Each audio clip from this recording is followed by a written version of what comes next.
hijack is a Vindicator Delta Wing subsonic bomber. I can fly anything. You take off from UK June 2nd. Disable the crew as discussed. At destination you receive $1 million, new passport and onward passage to Rio de Janeiro. Understood? It will not be easy. The landing you want is going to need steady nerves. For $1 million you will summon them. You'll be taken on board the yacht Disco Volante. So what am I delivering, apart from the plane itself? No further questions. You work now for Spectre. For me. Blofeld. Thunderball by Ian Fleming. Dramatised by Archie Scotney, starring Toby Stevens as James Bond, Alfred Molina as Blofeld, Tom Conti as Emilio Largo. With John Standing, John Sessions, Lisa Dillon, Ian Ogilvy, Julian Sands and Janet Montgomery. Martin Jarvis is the voice of Ian Fleming. May the 18th, 1959. It was one of those days when it seemed to James Bond that life was nothing but a heap of 6 to 4 against. So, maybe a 60% chance of survival from all this? Open wide, 007. I beg your pardon, sir. Open and say R. R, sir? I don't follow. Say R. R. Ah, yes, your tongue is furred. I thought so. Shoulders back. Are you a qualified doctor, sir? I'm qualified to save you from yourself. Oh. The MO was right. Spasm in the trapezius muscles, fibrositis nodules. Well, it's not very satisfactory, is it, James? I'm perfectly fit, sir. MO says you must take it easy for 2 or 3 weeks on a more abstemious regime. He thinks you would then make a complete return to physical fitness. Most weekend golfers have fibrositis. Aspirin and embrocation get rid of it. Nothing to it, really, sir. How much stone-ground whole wheat do you eat? I'm sorry? Vegetables, nuts, fresh fruit. Practically none at all, sir. What is this? It's no laughing matter, 007. There is no way to health except the natural way. All your troubles are actually... Troubles? Yes. This, what's it called, toxemia, revealed by your medical, is the result of a basically unnatural way of life. Nature will ride to the rescue, courtesy of Dr. Joshua Wayne in a white hat. Well, actually, a white coat, anyway. Cure is not beyond our reach, 007. Eh? Well, that's all, James. Miss Moneypenny has made the reservation. You won't know yourself when you come out. New man. Out of where, sir? Shrublands. Dr. Wayne is a remarkable chap. Very up-to-date equipment. Even got his own herb garden. Nice stretch of country. In Sussex. But, I mean, is this really necessary? Essential. If you want to stay in the 00 section, that is. Dismissed, 007. Now, what the hell, Moneypenny? Is he off his rocker? What's all this bloody Shrublands nonsense? The manager's been terribly helpful. Sounds rather dishy on the phone. He can give you the Myrtle room in the annex. I don't want any room in any annex. He says it's, groovy. Looks right over the herb garden. They've got their own herb garden, you know. What's going on? Em's talking like a nut cutlet. I think it's only a passing phase. You know, he gets these bees in his bonnet. What's eating him? Well, of course, you've been away. Last month he got lumbago, and he heard about Shrublands from a friend of his. This man swore by it. Told him we were all like motor cars, and what we needed from time to time was to go to a garage and get it... what's the word? Decarbonised? Yes, that's it. Is there no end to your talent, James? Anyway, all very luxurious, only 20 guineas a week, and it makes him feel wonderful. Em went for 10 days and came back absolutely sold on the place. Why is he picking on me to go to this nut house? Well, when he saw your medical, he told me to book you in. James, do you really drink and smoke as much as that? It can't be good for you, you know? I'd rather die of drink than of thirst. As for the cigarettes, it's really only that I don't know what to do with my hands. That's not what I've heard. Trust you're finding Myrtle to your liking, Mr. Bond. I beg your pardon? The Myrtle room. Splendid view of the... Oh, yes, the herb garden. That sundial seems to beam up at you, does it not? Yeah. I imagine you found our naturopathic brochure exciting? Well, I'm looking forward to the potassium broth, Dr. Wayne. Call me Josh, by the way. And our unmalted slippery elm is to die for. I hope not. What? Oh, great. Sense of humour. Could you remove all your clothes, please, except your underpants? Oh, God, I went through all that yesterday. And you read about the unreal glories of massage. Unreal? Well, so outstanding it's difficult to believe. I imagine so. Effleurage, stroking and friction, petrissage, deportment. And vibration, I believe. Quite a few scars. You seem to have been in the wars, Mr. Bond. Near miss, yes, during the war. Really? War between peoples is so old hat. Now just breathe in deeply, please. Well, Mr. Bond, blood pressure's a bit high, osteopathic lesions in the upper vertebrae, and some sacroiliac strain, the right ilium slightly displaced backwards. Bad fall sometime, maybe? Perhaps. So, here we go. Strict dieting for 1 week to eliminate the toxin, massage, irrigation, hot and cold sitz baths, osteopathic treatment, and a short course of traction. Complete rest, of course. Just take it easy, Mr. B. You're a civil servant, I understand. Yep. Do you good to get away from all that pen pushing for a while. Treatment rooms in half an hour. No harm in starting right away. What's traction, by the way? A medical device for stretching the spine. Very beneficial. Some of my patients call it the rack. You know what comedians folk can be. Oh, yes. Sense of humour. Josh.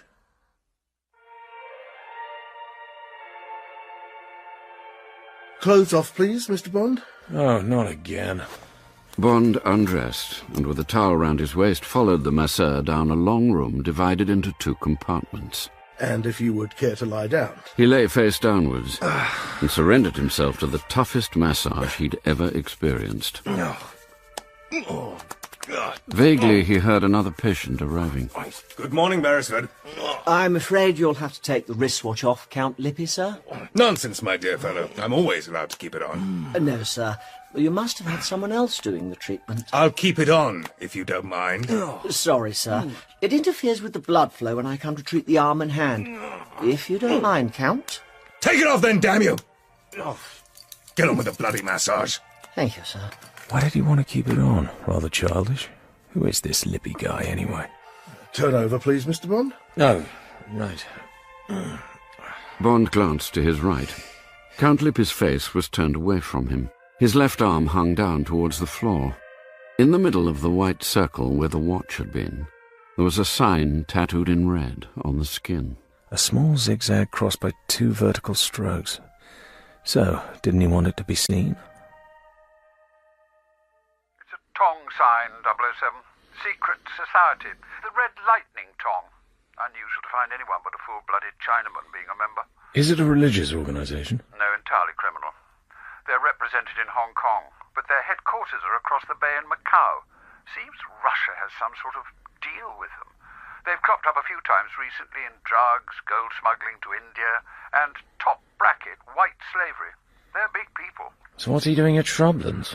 We'd be interested if you've got any kind of a line. I'll let you know if anything develops. Good work, 007. But don't forget I told you to take it easy. I'm doing my best, but it's actually quite hard. Have you tried the nut mince yet? It's delicious. As Bond left the phone booth, a movement caught his eye. Count Lippy, his back to Bond, was just picking up the receiver in the next booth. Oh, Lord.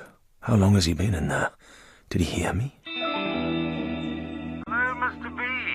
Enjoy your soup and carrot cube this morning? I'm not sure. There was so little of it. You'll be getting less than our starvation regime. I'm looking forward to my nettle tea at 4 o'clock. 3 days now, James. Well done. How was your sitz bath? Shocking. Very good for you. Especially for hemorrhoids and anal fissures. Tomorrow we add baking soda. Exciting. And you are feeling... Averagely terrible. Nagging headache, whites of eyes glowing yellow, tongue nicely furry. Excellent. Just as it should be.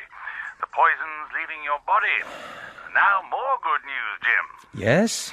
In the morning, osteopathic manipulation and traction. Come in.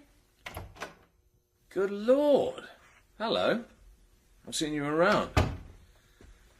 Is this what you do? Nearly 20% of osteopaths are women.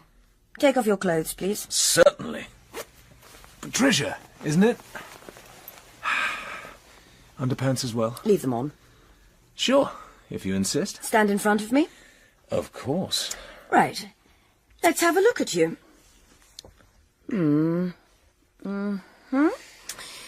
All right. Lie on the couch, face downwards. Relax.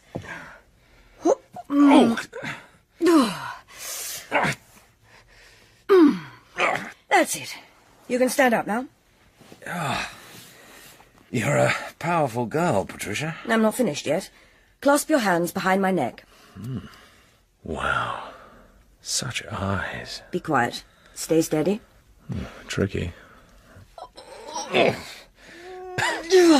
are you doing? Freeing your vertebrae. Okay. You can release your hands now. Must I? I'd really rather. I've never missed a slap in the face by so little. The last time that happened, the man had to leave by the next train. If there were any hope of being kicked out of this damn place, I'd try it again. Don't be silly. Now, pick up your things. You've got half an hour's traction. That ought to keep you quiet. Oh, all right. But only on condition you let me take you out on your next day off. We'll see about that. Oh, pardon me.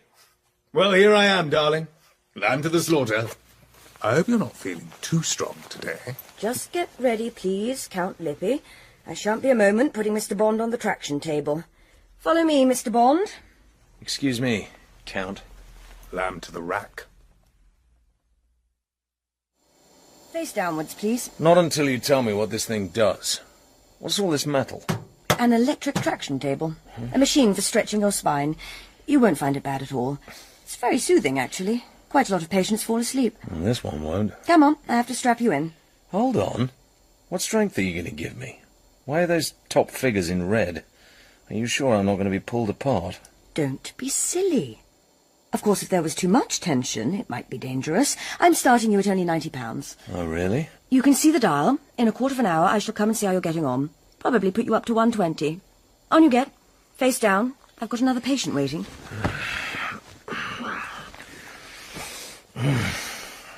If you kill me, I'll sue. What are you doing? Strapping you in. Chest and hips. Right, I'm going to start the motor now. You'll feel the straps tighten, then relax. It's simply the gears engaging and disengaging to produce the rhythmic traction. Stand by.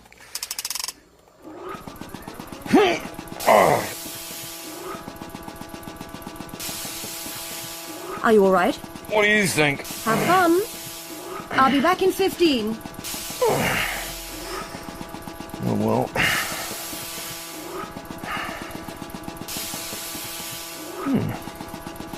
Not too bad after all.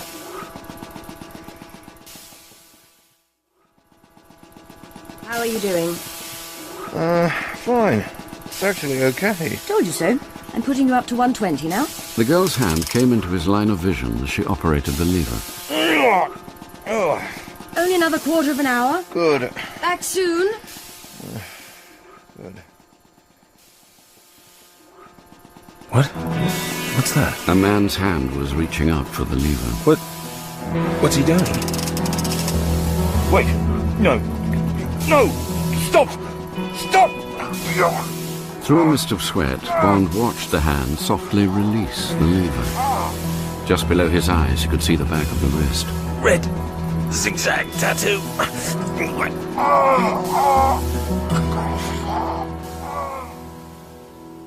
I heard the noise of the machine, Josh. I came in to check. The indicator was up to 200. I tore down the lever and ran to the surgery for the choramine. You injected 1 cc? Yes, the pulse was terribly weak. Then I telephoned you. God, what a bummer. I suppose he must have jerked the lever somehow. He might easily have killed himself. Okay, he must have some safety arrangement installed.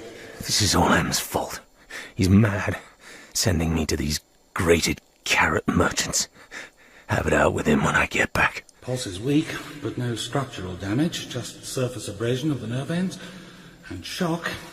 You'd better take personal charge of the case, Pat. Rest, warmth, and defleurage. We don't want any complaints. Get me? I get you, Doc.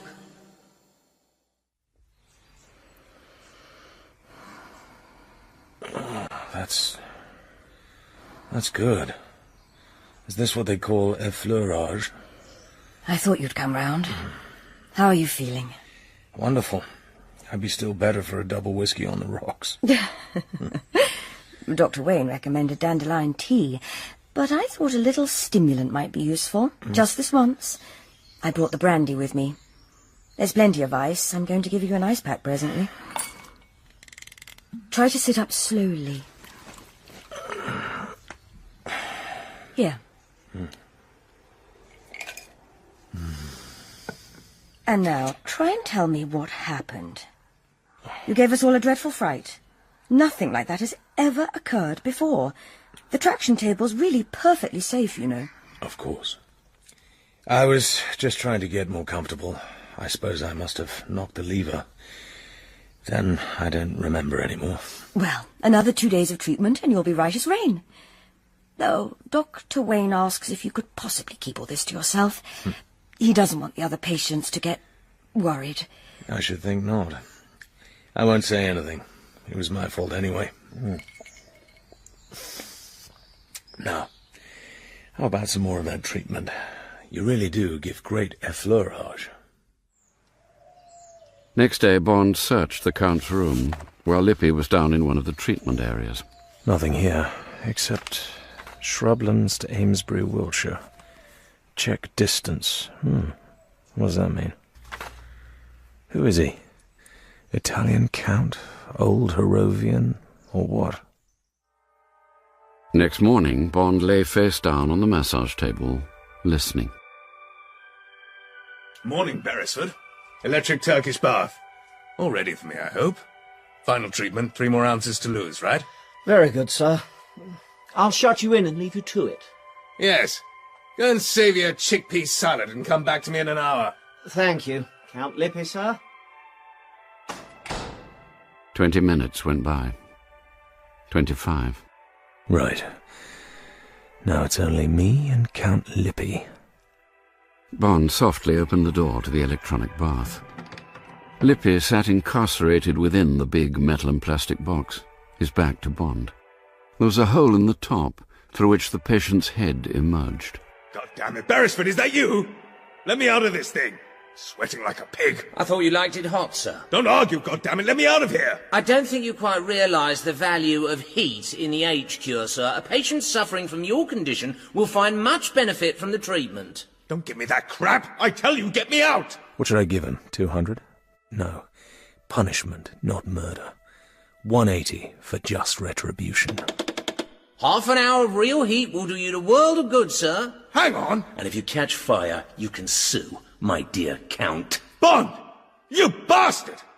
All right, £1,000 and we're quits. Nothing that a week in hospital won't cure. 10,000. See you later, irrigator. All right, 50. Bond, help me! Help! Do you hear me? Help! Intriguing. A £50,000 bribe. He must have a very urgent reason for needing freedom of movement. Bond! Bond! Help me! James Bond was right. The outcome of this rather childish trial of strength was to upset, if only in minute fashion, the timing of a plot that was to shake the governments of the Western world. Willkommen in Paris, meine Herren. Bienvenue à Paris, monsieur. Welcome to Paris, gentlemen. Congratulations. You all possess a clean sheet with Interpol. After a lifetime in major crime, that is your highest qualification as members of the Special Executive for Counterintelligence, Terrorism, Revenge and Extortion. Spectre. As you know, I am founder and chairman of this private European enterprise for profit, Ernst Stavro Blofeld. Thank you. To business. Plan Omega. First, Lippy has made a serious error. This so-called Count was instructed to make his headquarters at a certain south of England clinic. His instructions: to maintain contact with Eamon Petacci at Boscombe Down Airfield, where the NATO bomber experimental squadron is under training. I recruited this Petacci to hijack the plane and its contents and fly it to Area Zeta. Lippy was to report on Petacci's continued willingness. Reports have been satisfactory. But Lippi was also entrusted to post the letter on D+1, 3 days from now. Tell them, Dr. Kalyagin. Spasibo, Herr Blofeld. Members, unfortunately, this foolish man became embroiled with a fellow patient at the clinic. Result, he is now in Brighton Hospital suffering from second-degree burns. Absurd! Out of action for a week. This involves a delay in our precious Plan Omega. I have now provided Airman Patachi with a vial of influenza virus. He will take the vital test flight after his recovery. Lippi will then post the letter according to plan. Spasibo, Doctor. You should all know that Lippi will be eliminated within 24 hours of the posting of the letter. Questions? Ja, Herr Blofeld. Yes, Professor Dietl. Herr Blofeld, has our esteemed Senor Emilio Lago established his cover as Supreme Commander in Area Zeta? He has. The treasure-hunting myth has gained full credence. The crew of yacht Disco Volante are hand-picked. Remind us, Professor. Ja, sicherlich. We would seem to be financial backers of this treasure hunt. Investors who have demanded to take part in the adventure. We are rich businessmen who might be expected to be taken in by such a scheme. And you, of course, Professor, our valued physicist, also takes a role of metallurgist, our coin expert. Your numismatist, Blofeld. I stand corrected. And you are all there to watch over your investment and ensure that not one doubloon goes astray. You have studied your respective roles? Yeah. Arrangements for the disposal of the ransom bullion are in place, and conversion to use Swiss francs and dollars. Satisfactory? Satisfactory?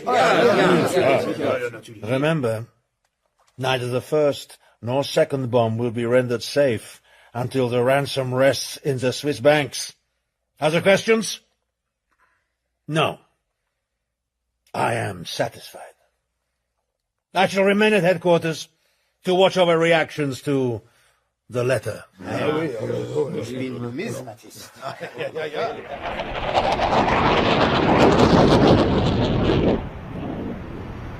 Giuseppe Petacci sat in the fuselage of the bomber, observing the men at work in the cockpit.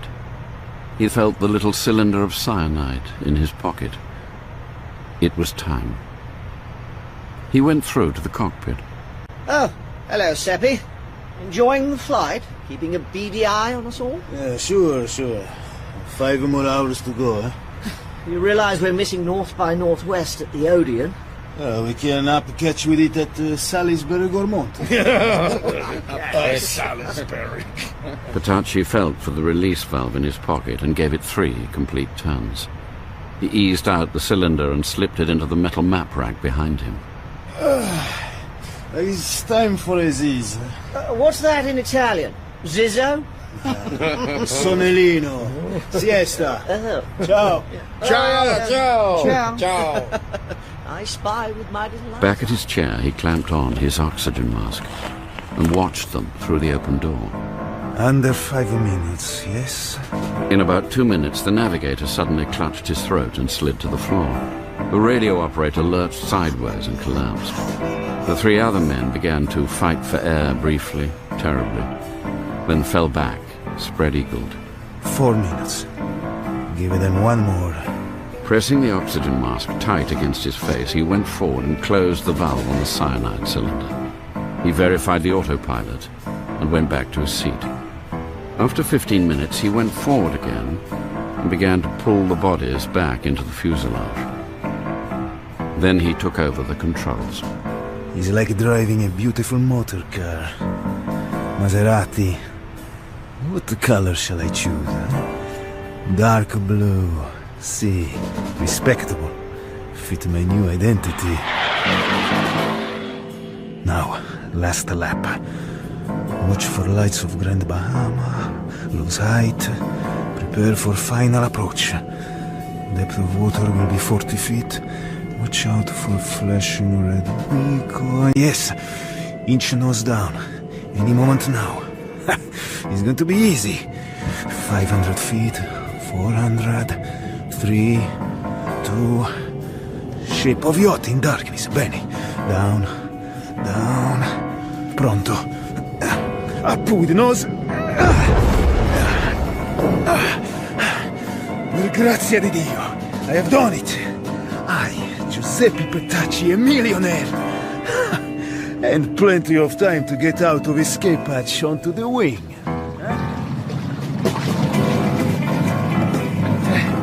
Good evening. Buonasera, my friends. Good evening. One plane, delivered in good condition. A little wet. Please sign here. Va bene.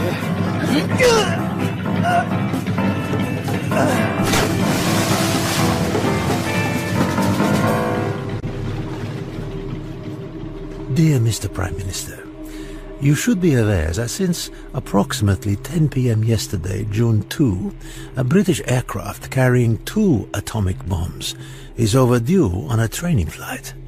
The aircraft is a Vindicator bomber from RAF Experimental Squadron based at Boscombe Down. Identification numbers on the atomic weapons are indicated below. This aircraft was on a NATO training flight, crew of 5 with 1 official observer. The aircraft, together with the bombs, is now in our possession. Crew and observer are deceased. Whereabouts of this aircraft and of the atomic weapons, rendering them possible of recovery, will be communicated to you in exchange for equivalent of £100 million in gold bullion. Fine .999. Instructions for the delivery of gold are contained in the attached memorandum. Failure to accept these conditions within 7 days will have the following consequences. After that date, a piece of property belonging to the Western powers, valued at not less than the aforesaid £100 million, will be destroyed. There will be loss of life. If, within 48 hours after this warning, willingness to accept our terms is still not communicated, there will ensue destruction of a major city situated in an undesignated country of the world. Very great loss of life. This, Mr. Prime Minister, is single and final communication. We shall await your reply, every hour on the hour GMT on the 16 megacycle waveband. Signed, Special Executive for Counterintelligence, Terrorism, Revenge and Extortion. Spectre. Spectre? Ridiculous. What's that supposed to mean? The PM received this letter this morning, 007. Addressed to him by name at 10 Downing Street, postmarked Brighton, 8:30 a.m. on June the 3rd. Now, what do you think? I think it stands up, sir. If this plane and the weapons really are missing, I think they mean it. So does the War Cabinet, and so do I. Oh, by the way, I've asked Q to join us. He's cleared on this. Yes, the plane with the atomic bombs is missing. The stock numbers on the bombs are correct. What is there to go on, sir? Practically speaking, nothing. Nobody's ever heard of these Spectre people. But we know there's some kind of independent unit working in Europe. All details are correct. The Vindicator was on a flight out into the Atlantic. RAF crew of 5 and an official NATO observer, an Italian called Giuseppe Petacci, squadron leader in the Italian Air Force. Over there checking on his background now. Top NATO pilots have been coming over here to get used to the planes and the bomb release routines. The aircraft just vanished in the transatlantic air traffic. Didn't distant early warning pick it up? Well, there's evidence, unconfirmed, that a plane peeled off the inward route to Idlewild and turned south. But it could be almost anywhere by now. It would need special runways. It must have come down somewhere. You can't hide a plane of that size. Exactly. Apologies, Am. Ah, come in, Q. Just putting 007 in the picture. Sit down. Sorry I'm late. I have further info on the bomb. Just a second, Q. The plane could be crash-landed in the sea, 007, in shallow water. Wouldn't that explode the bombs? Well, no, actually, 007. Forgive me, M. But they're absolutely safe until they're armed. Even a direct drop would only explode the TNT trigger to the thing, not the plutonium. How are these Spectre people going to explode them, then? Apologies again, sir, but I expect you know, 007, that an atomic bomb looks just like any other bomb. Does it? Oh, yes. The nose is full of ordinary TNT, with the plutonium in the tail. So these people would have to actually drop the bomb to set it off? Ah, no. They would need a man with good physics knowledge. Lucky I'm not on their side, and all he'd have to do would be to unscrew the nose cone, the ordinary detonator, and fix on some kind of time fuse. You see, a nuclear bomb is not very bulky. You could put it in the back of a big car, for instance, and leave it parked with the time fuse switched on. Get out of range, say 100 miles away, and that would be that. Yes, all right, Q. Listen, this is the first blackmail case. Unless Spectre is stopped, every criminal scientist with a chemistry set will be doing it. So, nothing for it but to pay up? Operation Thunderball, the PM's calling it. God knows why. Mushroom cloud, sir.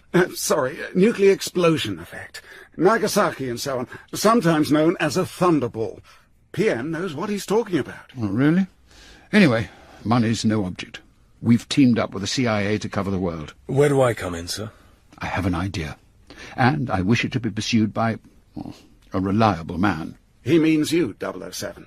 The best evidence is that the plane left the east-west air channel over the Atlantic and turned south. Now, assuming it couldn't have landed in America itself... Radar network being too good. Exactly. Where might be suitable, Q? The Bahamas? Thank you. Got to be. Group of islands, many of them uninhabited and possessing only one simple radar station. The nearest of the Bahama group is only 200 miles from the main American coastline. So why didn't Spectre send their letter to President Eisenhower instead of the PM? To make us do what we're doing, hunting all round the world. I'm betting they'd like to collect the so-called ransom and close the operation as quickly as possible. We've got to push them as close to the use of No. 1 bomb as we dare. In the hope that something will betray them in the next 6 3/4 days. I'm pinning my hopes on my guess. And on you, 007. You're booked on all planes from now until midnight to the capital, Nassau. You're a rich young man looking for some property in the islands. An excuse to do as much prospecting as you want. Oh, well, if you insist, sir. Who do I cooperate with in Nassau? The governor knows you're coming. Oh, and James. Sir? When this is all over, we'll talk about the joys of shrublands. Right, sir. You should give it a go yourself, Q. Not a chance, sir.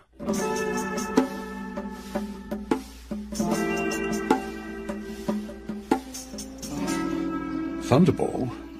That's pretty worrying. But, you know, it's inconceivable, Commander Bond, that a large 4-engine plane could have been hidden anywhere within the confines of the colony. The only airstrip capable of taking such a plane is here in Nassau. So far as a landing on the sea is concerned, what do you call it? A ditching, Sir John. Ah, yes, ditching, good. Well, we've been in radio contact with all the outer islands. Replies are negative. And at the meteorological station... Might I ask if the radar screen is manned round the clock? Ah, I see what you're getting at. Things do slacken off a bit when there's nothing scheduled. Let's see.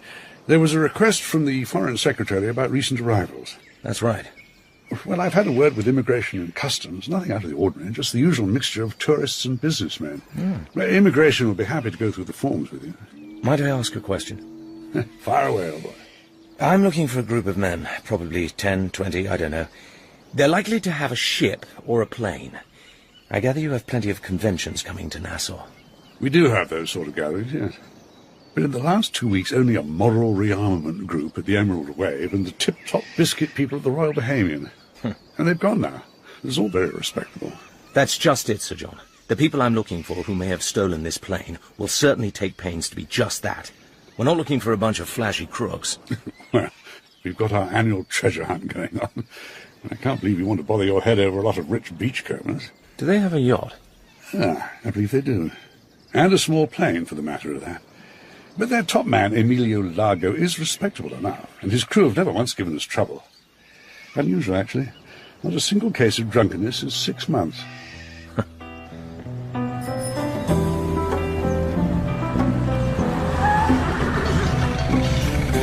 An hour later, James Bond was following an attractive girl through striped sunblinds into the blessed cool of a storm. He knew who she was.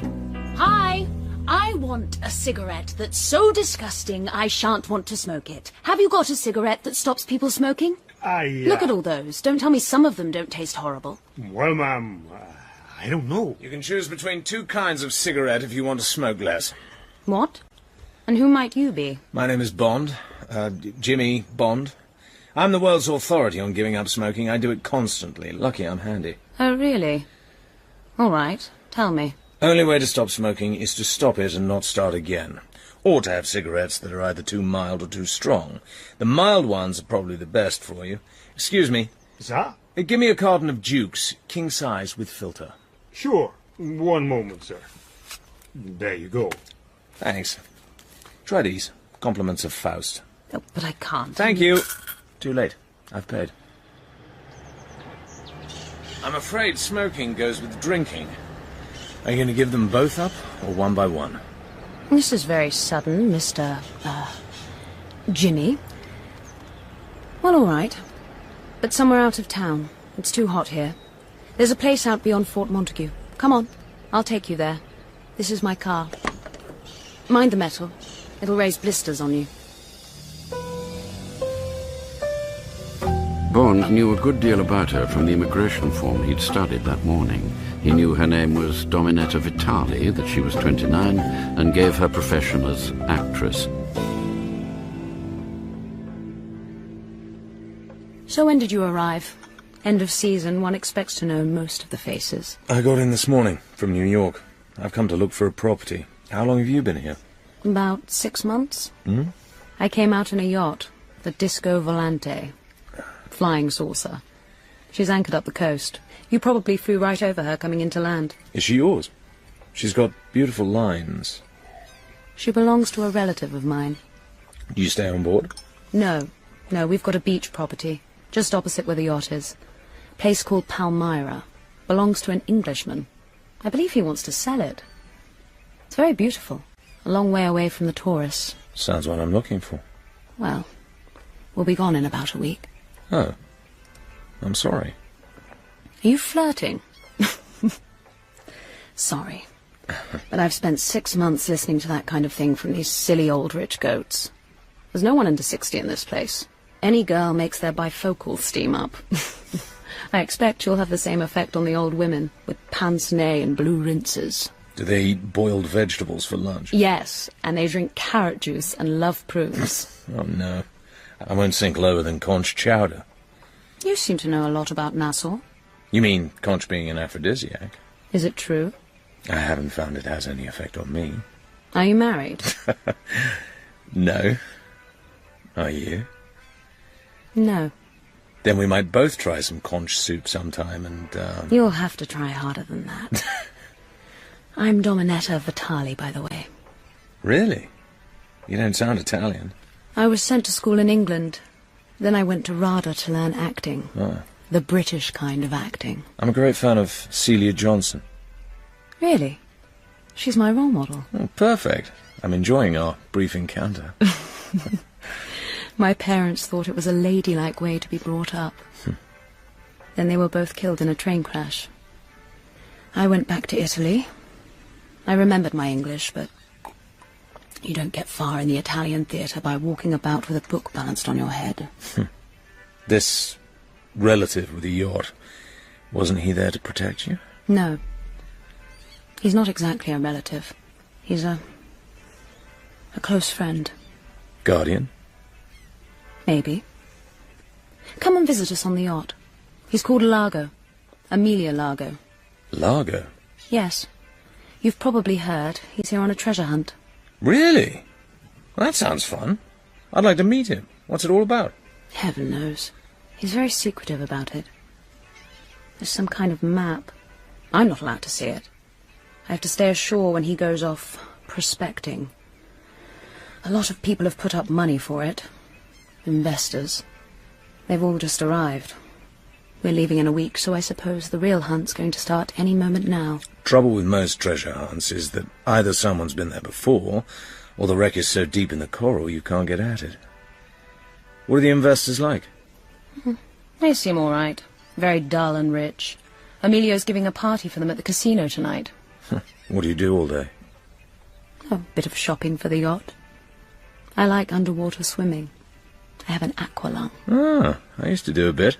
Will you show me some good bits of reef sometime, Dominetta? For God's sake, don't call me that. Most people call me Domino. Oh, it's time I went. Thanks for the drink. They'll get you a taxi. 007, meet 000. Felix Leiter! You made it. Take it easy, friend. Dick Tracy will tell all. Ha! Did you know it was going to be me? Sure. CIA knows everything.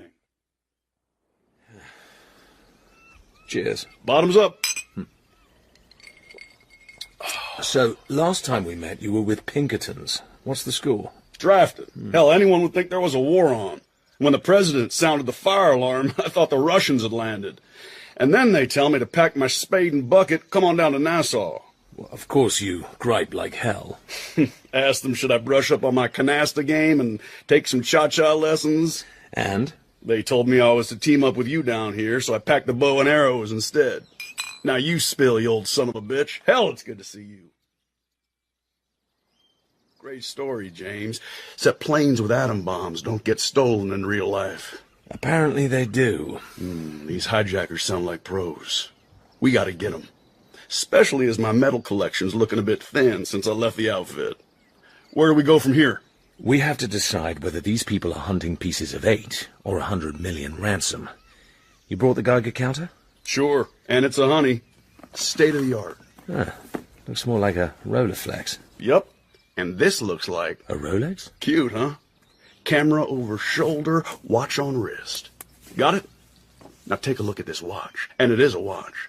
Only difference is that the sweep second hand is a meter that takes the radioactive count. You still wearing that old timepiece of yours with the big phosphorus numerals? Of course.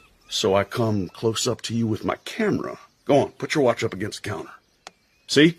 The sweep hand here is getting all excited. Move your watch away, it loses interest. It's those phosphorus numerals of yours. And no giveaway clicking sound. James, if we get near where those atomic bombs are hidden, this damn sweep hand will go right off the dial. Okay, so let's go hire ourselves a 6-penny sick, pay a call on the Ocean Greyhound. A 6-penny sick? It's a launch, dummy. No such thing as a free one.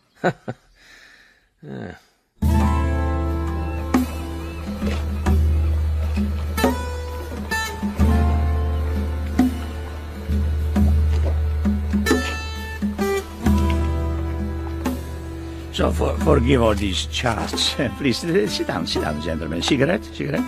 Maybe drink, something to drink, something cool. Perhaps, Planter's Punch, Gin tonic? No? Beer? Come on, you must have had a warm journey in the open launch. I would have sent my boat for you if you told me you were coming. Just tonic. I'll have the same, thanks. Mr. Largo, I'm very sorry to barge in like this. No. We just got in this morning from New York. I've only a few days, so I'll get a move on. The point is, I'm looking for a property down here. Oh, yes. Oh.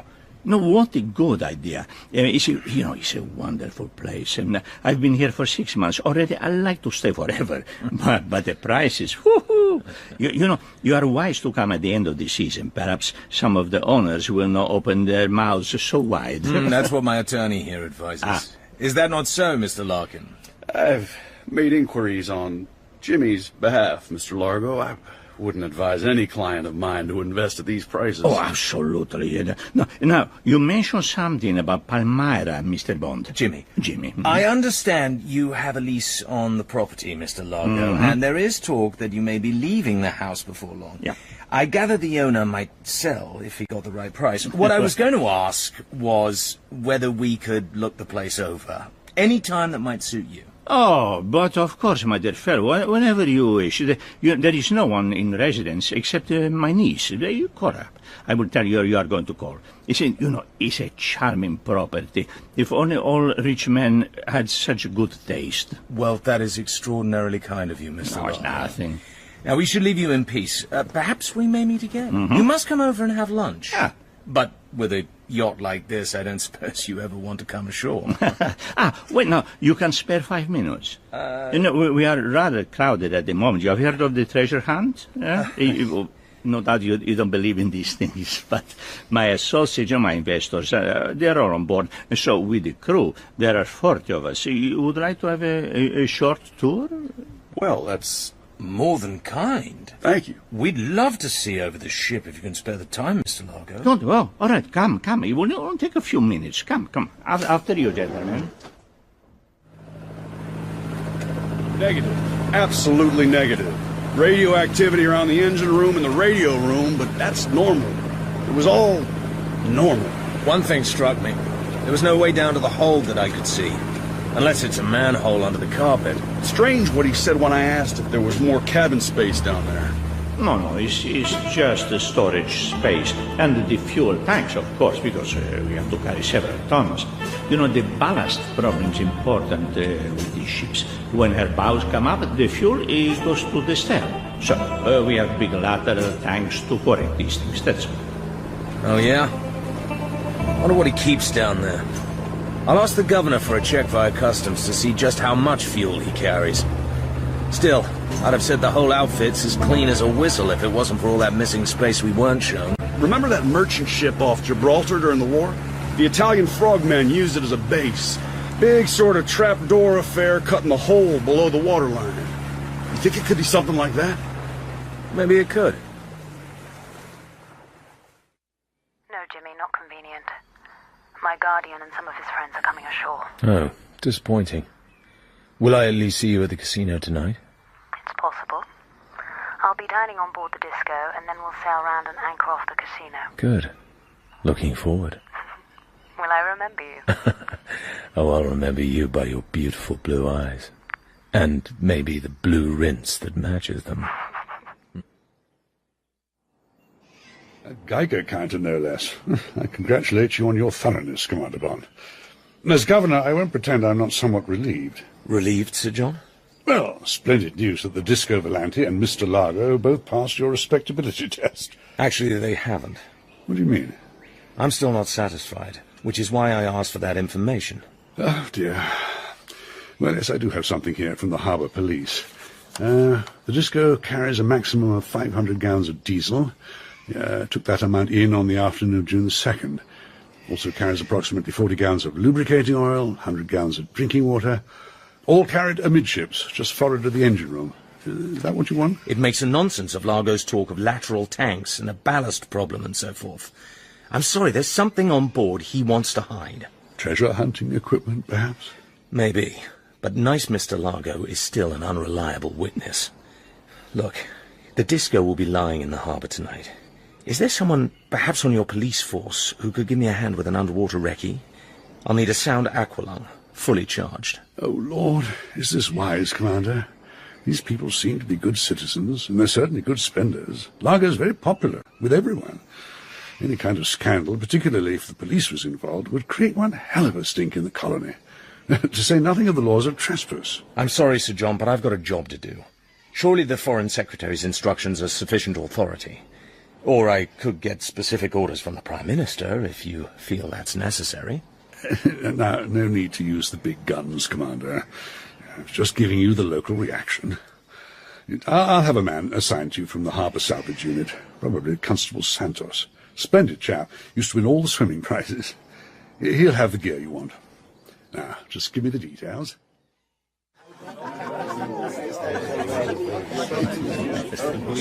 Banco. Banco. Once again. Banco. Bravo, Signor Largo. Every time. Beautiful young Dominetta. She brings you luck. Oh, I don't think so, Professor. Come on, Emilio. I'm bored. Oh. Hurry up. I'm ready for champagne and caviar. Not yet, Dominetta. I am past my third banco. I feel the bank is going to run. But, Signor Largo, the table has no memory.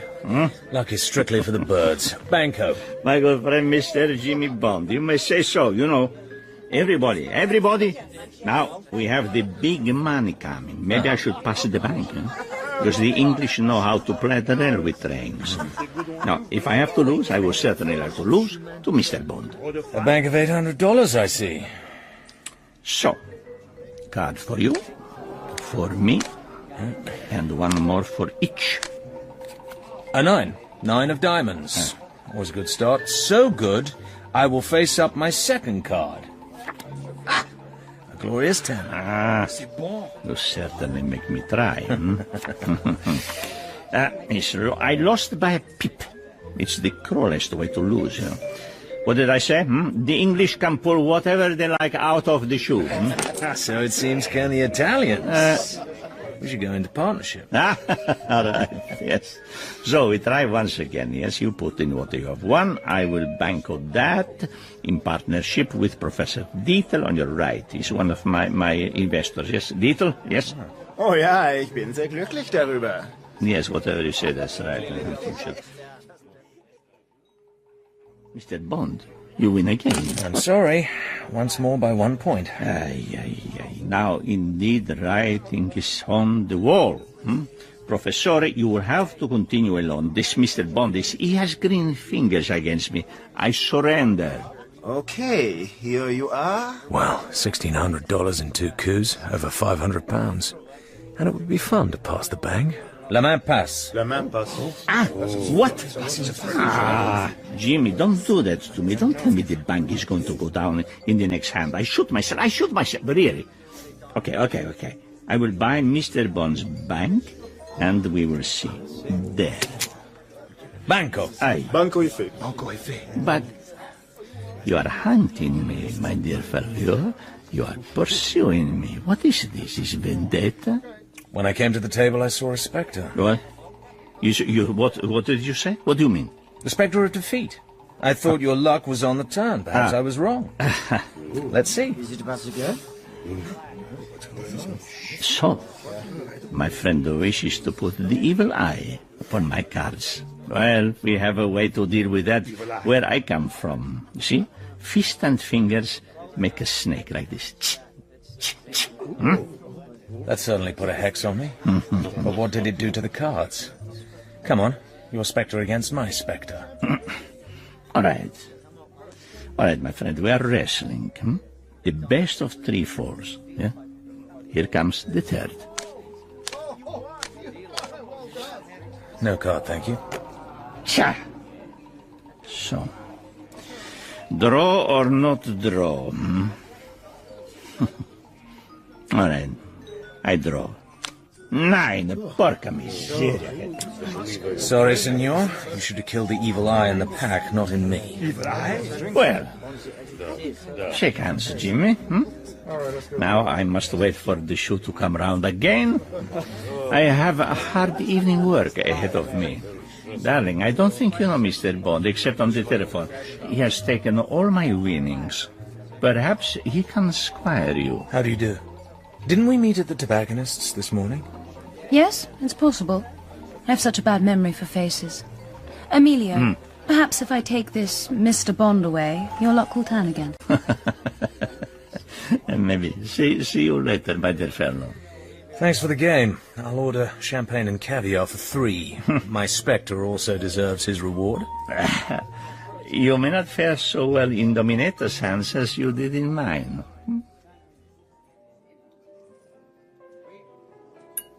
Did you hurt yourself swimming today? Why do you ask? You have a slight limp. I have one leg an inch shorter than the other. Does it displease you? No, it's pretty. Makes you something of a child. Instead of a hard, old-kept woman, yes? Is that how you see yourself? It's what everyone in Nassau thinks. I make up my own mind. Would you like to know what I think of you? Every woman likes to hear about herself. But make it sound true, otherwise I shall stop listening. All right. Your true sensibilities have had to be put aside, but not very far underground. Now you've got the things you wanted, you've almost had enough of them. Just for the record, you're beautiful, provocative, self-willed, cruel. Well, I told you most of that. Why do you say I'm cruel? When Largo was losing, you didn't give him a word of comfort or encouragement. I would say that's cruel. Men don't like failing in front of their women. I wanted you to win. I cannot pretend. You didn't mention my only virtue. Honesty. I love to the hilt and I hate to the hilt. With Emilio, I'm halfway. Where we were lovers, we are now friends who understand each other. So you're fed up with your gilded cage? Yes. It is cruel for Emilio, but it is also human. Emilio wants women for use, not for love. Give me some more champagne. All this talk has made me thirsty. And I would like a packet of players. I am fed up with just smoking smoke. I need my hero. Miss, 10 players, please. Sure, miss. Here. Thank you, sir. Please, as they say in the advertisements. What's that about a hero? Ah, you don't know. Ah, my one true love, the man of my dreams, the sailor on the front of the packet of players. Here he is. Oh, you don't understand the romance of this wonderful picture. This man was the first man I ever sinned with. I took him into the woods. I loved him in the dormitory. You're not bored having to listen about my hero? I'm only jealous. Go on. I spent all my pocket money on him. In exchange, he introduced me to the great world outside Cheltenham Ladies' College. He grew me up. He put me at ease. He stayed with me. My talisman. My obsession. What a hero. My brother is just the same. He hung on to a little metal charm his nanny had given him until he was 19. Then he lost it. I shall never forget the scenes he made, even though he was in the Air Force by then, in the middle of the war. He said it brought him luck. Did it? He's done all right. Much older than me, but I adored him. Girls always love crooks. He said our grandfather had been so successful as a smuggler in the Dolomites that his was the finest among all the Patachi tombstones in the graveyard at Bolzano. My brother said he was going to have a finer one still, by making money the same way. Patachi? Is that your family name? Oh, yes. Vitaly is only a stage name. What happened to your brother? What's his first name? Giuseppe. He went wrong in various ways. But he was a wonderful flyer. Last time I heard of him, he'd been given some big job in Paris. I pray for him every night. I love him. You understand that? Yes, I understand that.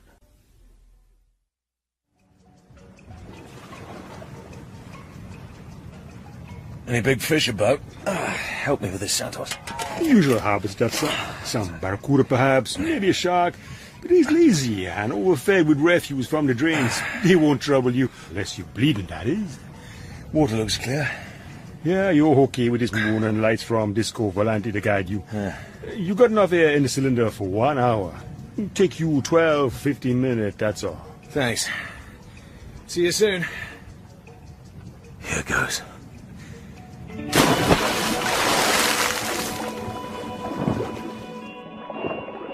A few inches above the bottom. Forward now. Nerve steady. Keep the moon at my right shoulder.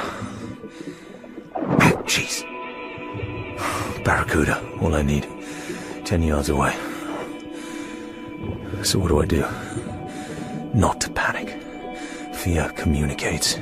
Establish a quiet pattern. Stick to it. 3 more minutes to go.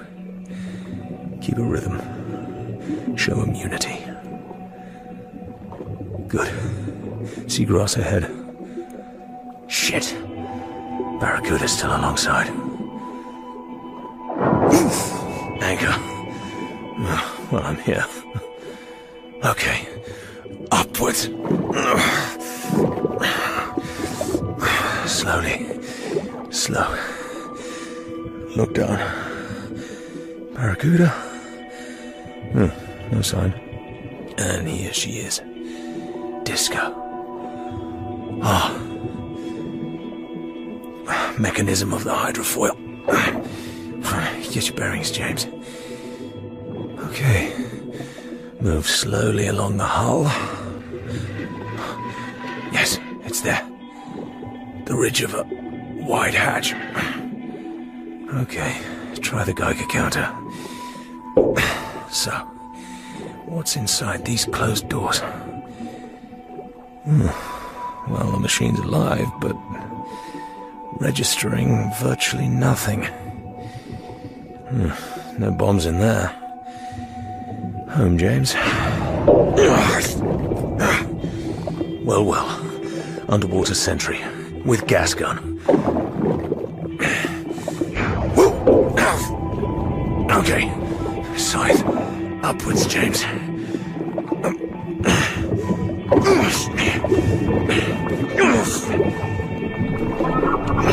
Get away. Well, what do you know? My chum the Barracuda. The ultimate hostile weapon. Thank you. Clearly respect pays off. So, swim through the blood patch and away. Much obliged. Grenade? From above? Oh, that's all I need. Come on, James. All your strength. Down, and away.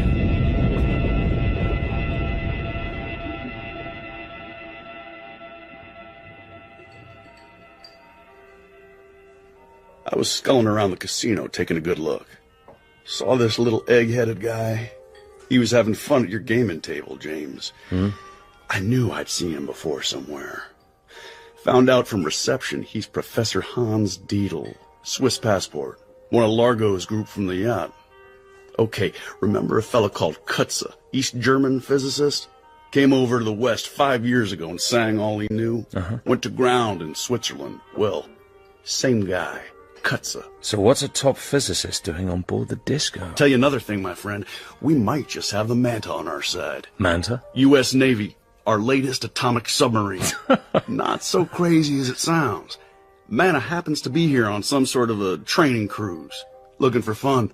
Cool, huh? Fun? But you know, with what you got this evening, I'd pull the whole Disco lot in on suspicion. Suspicion of what? Largo would reach for his lawyer and they'd be out in 5 minutes. What single fact have we got that he couldn't dodge?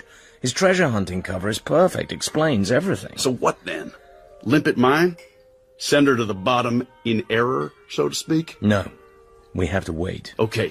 What Largo's got to do now is collect the bombs and make for target number 1, ready for 0 hour in around 30 hours' time. And nothing we can do until he's got one or both of those bombs on board.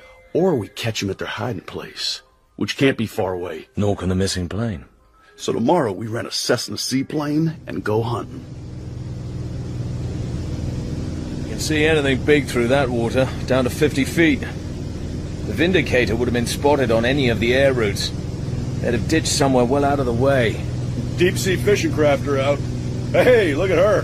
Sunbathing on the roof of the cabin cruiser. Hey, baby, wave back! Oh, cover up.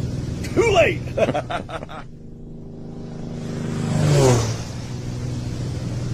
Grand Bahama coming up dead ahead. Want me to give the rocket base a buzz? Prohibited flying area. That's it. See the yellow balloons? Warning. There's a flight test on this morning. NIA KOI, NIA KOI. You are in a prohibited area. Oh, hell. Can you hear me? Change course southward immediately. NIA KOI. This is Grand Bahama's rocket base. Keep clear. Keep clear. No use interfering with world progress. But if that little heap of ironmongery isn't worth $250 million, my name's P. Rick. Gotta be their target. And it's just about 100 miles from Nassau. Perfect for the flying saucer. Keep on south. This is more like it. Sandbanks, shoal water, ideal hiding place for the plane. Bring us down to 100 feet, Felix.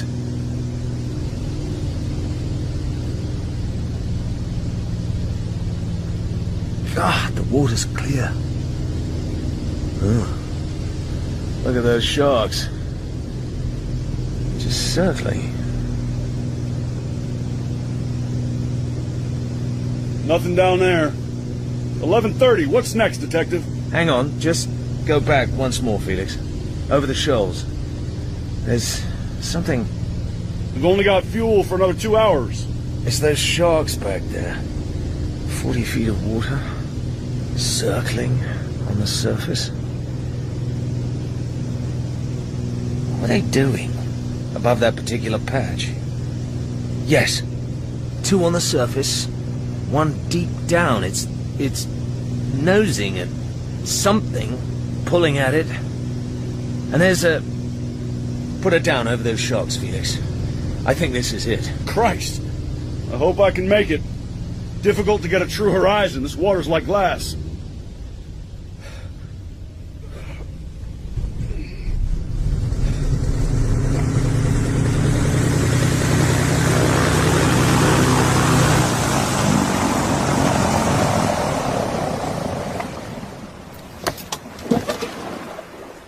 Yes. Ridiculous. Those rocks on the bottom are crap. They're painted patches. So are the areas of sand. Camouflage. That third shark's onto something. That's it, all right. Big tarpaulin over her. Well, I'll be goddamn, boy, oh boy. We found the goddamn plane. What do you know? I suppose I'd better get on down, then. Just one thing, Jacques Cousteau. What about our new best friends? Good thinking. Kill one and the others will go for the corpse.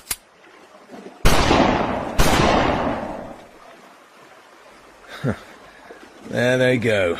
Such enthusiasm. No loyalty. A dreadful feast.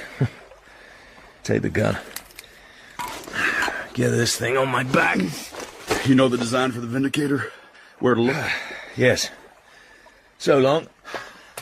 Tell Mother I died game.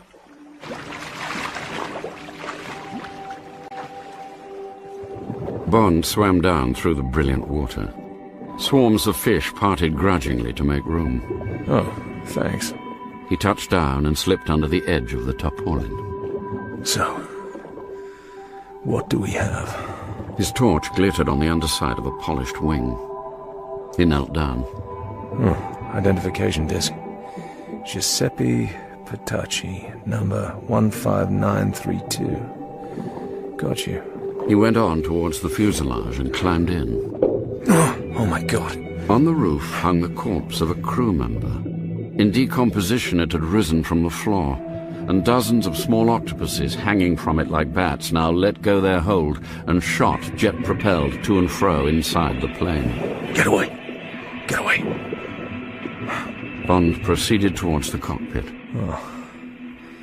Cyanide canister. Count the corpses. 5. Open the hatch to the bomb bay. Bombs have gone. Well, that's it. Escape hatch. And out. And up to the surface.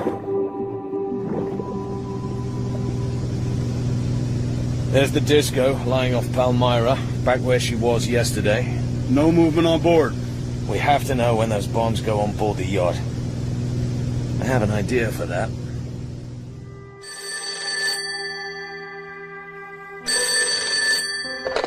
Yes? James, where have you been all morning? I thought you might have gone back to New York. No, just looking at an intriguing property. I want you to come swimming this afternoon. Love to. Where? A beach, a mile along the coast from Palmyra. Look out for a thatched hut. Skin diving is fun there. Not so many people. James, I must tell you, I've been told to pack and come on board this evening. Emilio says they're going after the treasure, tonight. Dead secret, so don't tell anyone. But he's vague about when we'll be back. I thought, when can you get there? Half an hour. We'll have more time. On the reef, that is. Commander Bond, my watchers tell me that the Disco moved to the oiling wharf this morning and filled her tanks. She's back at anchor off Palmyra now, though.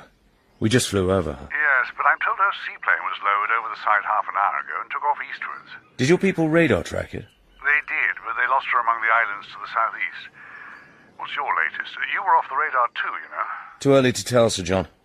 You couldn't lend me a car, could you? Yeah, I suppose so. Land Rover do? Anything with 4 wheels. And I'm going to need a submarine. Sorry, you better ask the CIA.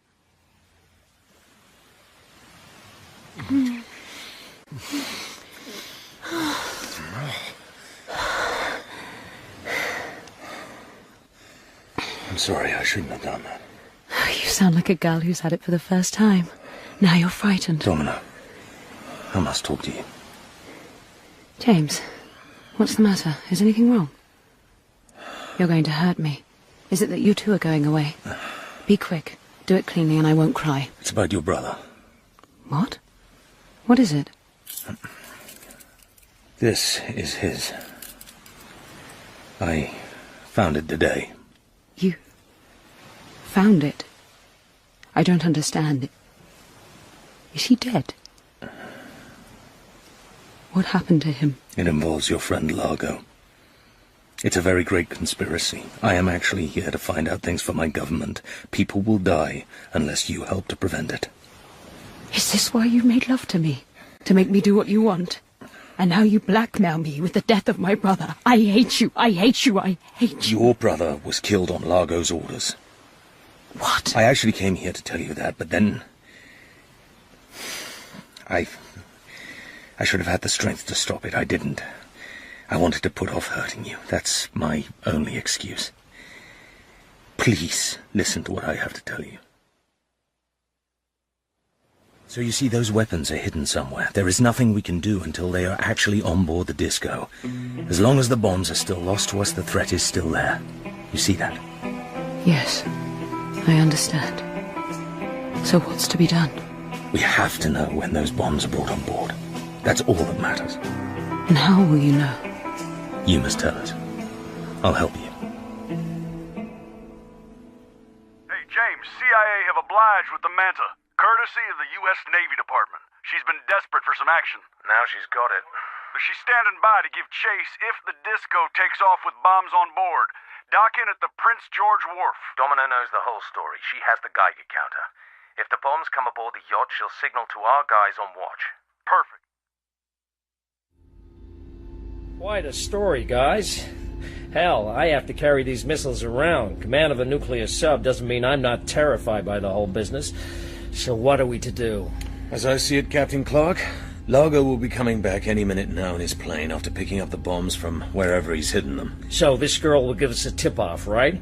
Then we close in and arrest his ship, or blow it out of the water. Right. Supposing he hasn't got the bombs, what then? We follow him, Captain. Sit close on his tail until the time limit is up.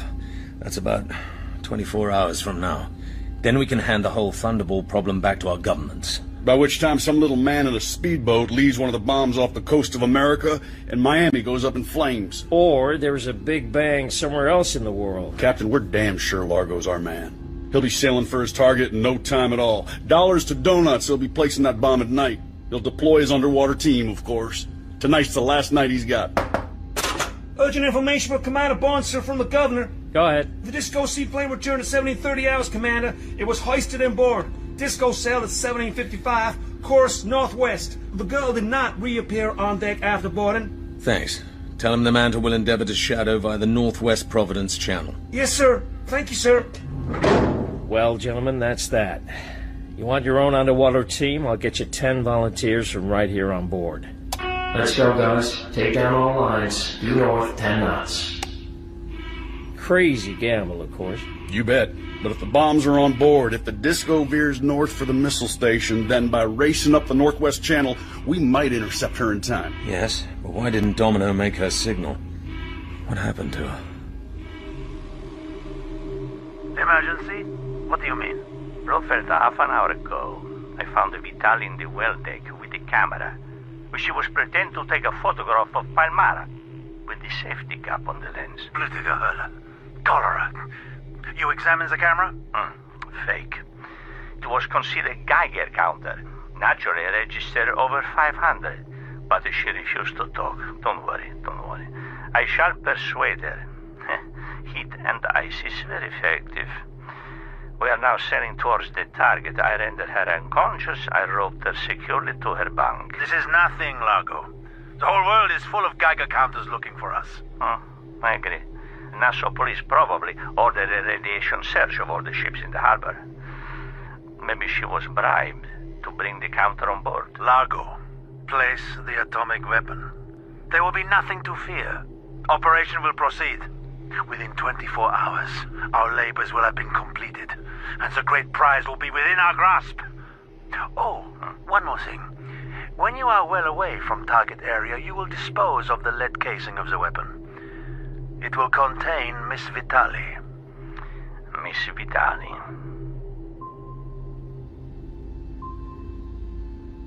"30 fathoms. Now we got a clear course all the way, making good speed. Be off Grand Bahama about an hour before first light. Nothing can happen until it's certain the Disco is in the target area." Forgive me, Captain. Were you thinking we'd try and go alongside and board her, or just blow her out of the water? Well, I was kind of leaving all that to you fellers. Navy Department says I'm under your orders. I'm just the chauffeur. Tell me what you have in mind. Glad to go along with it, so long as it doesn't endanger my ship. Too much, that is. It seems to me that if the Disco is going to lay that bomb as close to the rocket base as she can, she'll heave to and anchor about a mile offshore in about 10 fathoms. Then get the bomb another half mile or so closer to the target, lay it in 12 feet of water, switch on the time mechanism, and get the hell out of it. For my money, assuming the bomb's set for the 12 hours Largo's got before the time limit expires, he'll go back to Nassau with his treasure hunting story and wait for his next orders from Spectre. Unless he's managed to get information out of the girl. Leaving all that aside, Commander Bond, how's he going to get that bomb out of the yacht and right into the target area without being spotted? I'm sure that's the real purpose of the Disco's underwater compartment. They'll have one of those underwater sleds in there, and probably an electric torpedo to haul it. They'll load the bomb on the sled and take it in with a team of underwater swimmers, lay it and come back to the ship. Makes weird sense. So what do you want me to do about it? There's only one moment to nail these people. If we show our hand too soon, the disco can get the hell away and dump the bombs in 100 fathoms. The only time to get them, and the bomb, the first bomb anyway, is when the team has left the ship and is on its way to the laying point. We've got to get their underwater team with our underwater team. We have the finest swimmers in the nuclear flotilla. I don't suppose you have rubber suits on board? Have to. We're not always sailing among the palm trees. We'll need them. By the way, the enemy's got CO2 guns, range about 20 feet. But they're slow things to reload. You were right, gentlemen. About 5 miles ahead and 2 points to starboard. She's doing around 30 knots, and she's showing no lights. Care to have a look through the scope? No moon yet, but you'll see the white blur when your eyes get used to the dark. What's her course? Same as ours, western end of Grand Bahama. We'll go deeper now and put on a bit of speed. We've got her on the sonar as well, so we shan't lose her. By God, it's working out. They hove to just about 10 minutes ago. Sonar keeps on picking up underwater noises. What you bet they're getting things mobilized in that compartment of theirs? So, okay, I guess you and the boys had better get going. Hey, this is fun. Bond shot upwards in a blast of compressed air. Disco blacked out, less than a mile away. In Grand Bahama, rocket base to the left. Bond quietly jackknifed his body down below the surface again. The men were spread out in a rough wedge, slowly marking time in the water. All here. 11 gleaming masks. If only we can achieve surprise. He shifted the grasp on his spear to an attacking position, jerked up his thumb, and the black wedge fanned out into formation, cruising forward over the low coral like a giant stingray. Now it's just a question of speed and navigation. 100 yards on, Bond signaled to fan out further. Yes. White flesh. And there. And there. And the sled, towed by the electric torpedo chariot. We were right. Hell of a lot of enemy. Maybe 12. CO2 guns. Not good odds. Bond made the hurling signal for the attack and plunged forward. 30 yards. 20. Haven't seen us yet. But now the moon threw his shadow forward across a pale patch of sand, and one man, then another, glanced quickly round. Bond's spear caught one of them in the side and hurled him against the next man in line. Bond drove on into the mass of swimmers now scattering in all directions. The spear ripped into the rubber protecting Bond's stomach. Blood or seawater. He clung for a moment to a coral outcrop while the black tide of his men swept past him.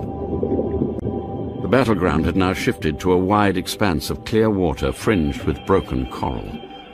On the far side, Bond saw the now uncoupled sled laden with something long and bulky. The first atom bomb. He began to swim round the flank of the pool.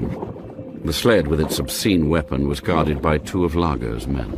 So, where is Largo? Then, with frightening suddenness, out of the mists to Bond's right, the gleaming electric chariot shot back into the arena. Largo himself sat astride it in the saddle. The 2 guards dropped their guns and held out the coupling of the sled. Largo slowed down, and one man caught the rudder and wrestled to pull the chariot backwards towards the couplings. I know what they're doing. Now they've been rumbled, they're going to get out. Largo is going to take the bomb back through the reef and drop it in deep water or bury it. Same thing with the second bomb in the disco, of course. We've kind of won. But with the evidence gone, Largo will say that he'd been ambushed by rival treasure hunters. Once again, the treasure hunt cover will hide everything. Bond flung himself forward and grabbed Largo's aquiline. Largo turned in time to parry Bond's spear. The chariot broke surface. Bond let go and, clutching its stern between his legs, slid back until he felt the top of the rudder at his back. Now, get a firm grip. Mind the propeller. Drag hard downwards, and then down comes Largo into the water. He's finished, surely. Won't activate the time fuse now. Nothing for it, James, but to get away, stay alive. Bond dived down again towards the coral. He followed a narrow lane between the sharp clumps, but now a black shadow was above him. Largo. Watching Bond, biding his time. No room to turn around in. Either swim on or stop. He's got me like a rat in a trap. But he'll have to come in and get me. Here he is. Largo stood facing Bond between the walls of coral. Slowly he advanced. His right hand shot out at something. When the hand pulled back, it was writhing with 8 more fingers. Largo held the baby octopus in front of him like a small waving flower. Bond picked up a rock. Well, this across Largo's mask will be better than a baby octopus across mine. Largo leapt forward. Bond dived for Largo's groin, rock in hand, but Largo's right hand came swiftly down, clamping the octopus across Bond's mask. Then both his hands got Bond by the neck and held him at arm's length, squeezing. Can't see anything. How? Why? What's happened? Am I free? There's light, I can... In front of him lay Largo, with a spear sticking horribly through his neck, kicking feebly on the sand, and behind him, looking down at the body, Domino, fitting another spear into her underwater gun. Bond got slowly to his feet. A wave of blackness began to creep up over his vision. He leant against the coral, his mouth slackening round the oxygen tube. Water seeped into his mouth. No, don't let that happen. A hand stretched forward, but Domino's eyes behind her mask were blank, lost. What? Blood on her bathing suit, red marks. Oh, she's ill. We'll both die standing here unless I... Come on. Take my hand. Yes, that's it. Moving up. Not so difficult. The 2 bodies reached the surface together, then lay face downwards in the shallow troughs of the waves. The oyster light of dawn slowly turned pink. It's gonna be a beautiful day. Doc said I wasn't to see you, but I thought you might want to hear the score. Okay? Yes? Domino, how is she? We were right about Miami, James. It was going to be target number 2. They were going to plant the second bomb in the yacht basin. So now everybody's happy. Oh, sure. Except me. Haven't been able to get away from my damn radio until now. And there's a pile of cipher stuff from M just longing for you to get around to it. Oh, yes. M. Top brass from CIA and a team from your outfit are flying in this evening, so we can hand over. Watch our 2 governments getting snarled up over the Thunderball epilogue. Epilogue. What to tell the public, what to do with these Spectre guys. Whether to make you a duke, how to persuade me to run for president. Tricky details like that, huh? And then we'll damn well get away. Have ourselves a ball someplace. Maybe you'd like to take that girl along. Is she okay? Hell, she's the one that deserves the medals. The guts. They cottoned on to the Geiger counter. God knows what that bastard Largo did to her. But she didn't sing, not a damn word. Sing? When they were underway, she somehow got herself out of the cabin porthole with her gun and aqualung and went to get him. Saved your life into the bargain. Oh, hell, here's your damn medic gumshoeing down the corridor. I'll be seeing you, James. Wait, Felix, how is she? Just tell me. Doc says she'll be all right. Suffering from shock, needs rest. What was the matter with her? She swam a long way. She was not in a condition for such a... Doc says you get plenty of sleep. You gotta take it easy, James. Take it easy? Where have I heard that before? Tell me what's the matter with her. Where is she? For God's sake, Felix. James, he's roughed her up pretty badly. She's suffering from burns. She's still in great pain, but she's next door, room 4. Don't tell the doc I told you. Take it easy now. Domino. Jimmy, you are to stay here. Do you understand? You are not to go away. Do you hear me? What? You okay? I just wanted... Sleep. Thunder.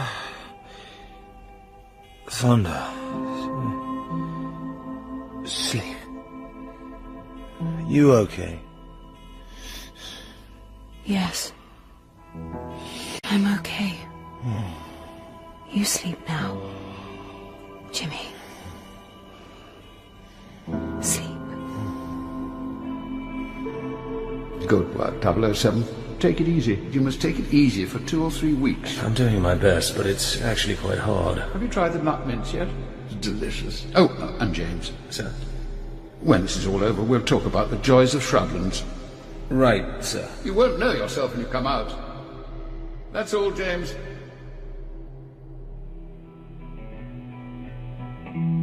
In Thunderball by Ian Fleming, James Bond was played by Toby Stevens, Emilio Largo by Tom Conti, and Blofeld by Alfred Molina. Domino was played by Janet Montgomery. Felix Leiter, Josh Stamberg, Dr. Wayne, John Sessions, Patricia, Lisa Dillon, Count Lippy, James Callis, and the Governor of Nassau, Ian Ogilvy. Miss Moneypenny, Janie D., Captain Clark, Nigel Lindsay, Q, Julian Sands, and M was played by John Standing. Patachi and Professor Deetle, Matthew Wolfe. Massa Sam, Alan Sherman. Massa Beresford and the pilot, Darren Richardson. Dr. Kaliagin and radio operator, Aaron Lyons. Santos and submarine officer, Simon de Denny. Other parts were played by members of the cast. Martin Jarvis was the voice of Ian Fleming. Specially composed music by Mark Holden and Philip Smoot. Thunderball was dramatised by Archie Scotney, directed by Martin Jarvis, and is a Jarvis and Ayres production.